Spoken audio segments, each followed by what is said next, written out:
Hope all is well. Just wanted to take a quick minute to share some thoughts on some lesser talked about global events happening around the world right now. This week, while we're all caught up in the whirlwind of the GOP debates, Trump's mugshot, and the latest buzz from Jerome Powell's Jackson Hole rendezvous, there's something significant unfolding in Africa still. And I want you to put your thinking caps on for a second because this junta in Niger is holding strong, and it could be a lesson learned for the whole world that we can't afford to miss. Now consider this.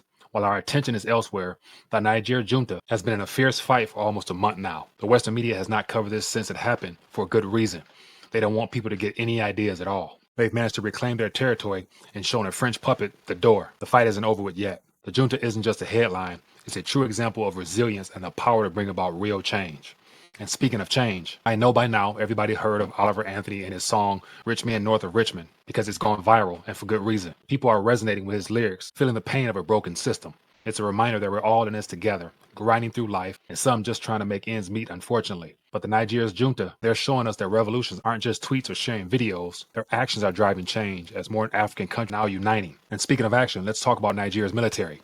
They mean business. They're standing tall, and their neighboring countries are taking notice. It's like watching the first spark of a wildfire, igniting the idea of change. Now, the question to consider is, could this be the start of a homegrown reset? Just think about it. If the World Economic Forum orchestrated their great reset, so why can't African nations of all cultures and languages band together for their own version of the motherland reset? You know, the idea of ousting Western influence and control and using their vast wealth of resources to improve the quality of life within their own borders isn't a bad idea. Now, I know it's not likely, but the truth is governments worldwide are corrupt to some extent. And it would be nice to demand all political parties to stand down. But the issue is who would stand up. The call for real, honest leaders who stand for something beyond the status quo are hard to find. You know, it might sound like a dream, but who knows what could happen if the world woke up to the reality that government's greatest tools have been division, distractions, and diversion tactics to keep the masses dumbed down. Yet, despite their attempts to control the masses, there is an awakening happening right now.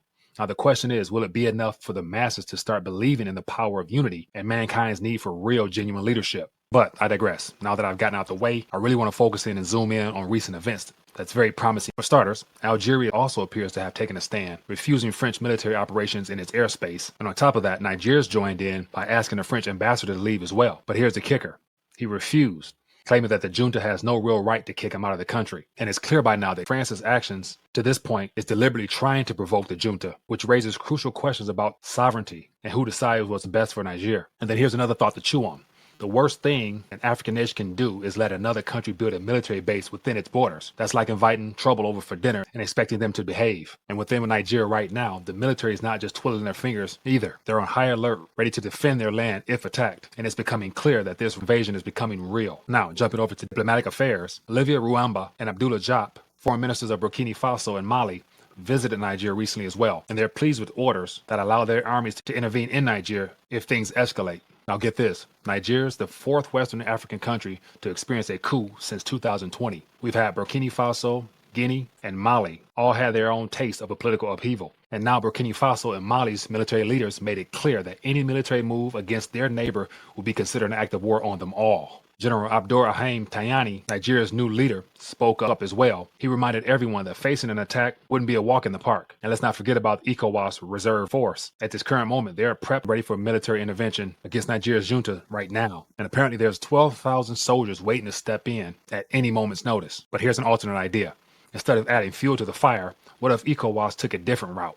How about asking for the removal of foreign military bases and pushing for arms embargoes? Let's actually stop the cycle of Africans hurting other Africans. So basically, where do we go from here?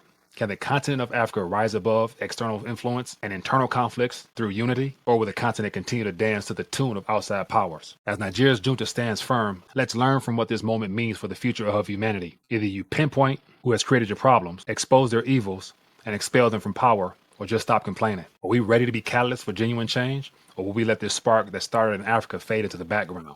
The power is in our hands. Just something to think about. Curious to hear what you guys think. Leave a comment down below. If you found any value, hit that thumbs up and share this so more people can find out what's really going on beyond what we're being told. Catch you later.